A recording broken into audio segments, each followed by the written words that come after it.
Je t'écris avec le cœur lourd et les larmes aux yeux. Depuis de nombreuses décennies, ton peuple a supporté des souffrances inimaginables.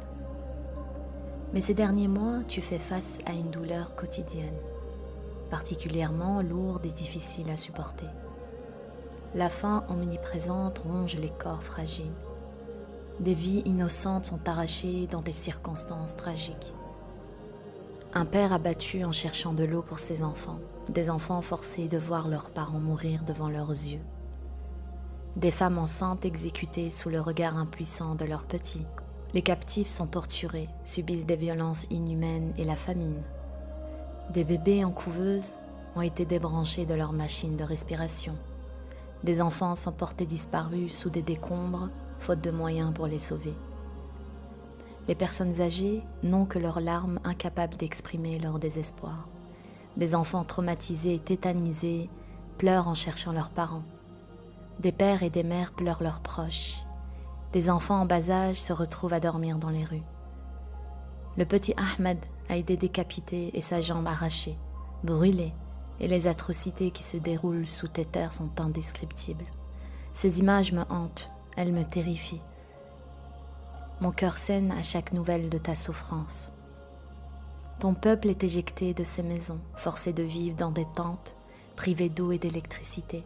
Les enfants tremblent de froid, pieds nus, n'ayant qu'une chemise pour se protéger. Des petits sont orphelins, privés de l'amour et de la protection de leurs parents. Voir ton peuple souffrir me brise. Palestine, terre des prophètes.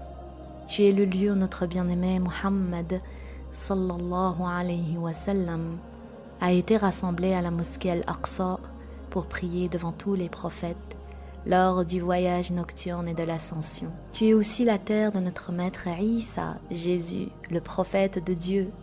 Comment rester insensible et silencieux face à ton génocide? Les médias ne disent pas la vérité sur ce qui se passe. Ta souffrance ressemble à ce que mon pays a subi durant des années sous les couleurs bleu, blanc et rouge. Des millions de martyrs, un génocide, de la torture et bien plus encore. Les couleurs de mon pays, le vert, le rouge et le blanc, me rappellent chaque jour notre lutte et notre résilience. Malgré les épreuves auxquelles tu fais face, ta résilience intérieure qui te pousse à persévérer est remarquable. Ta détermination et ta capacité à rester solide face à ces difficultés me fascinent. Et je reste admirative de ton courage.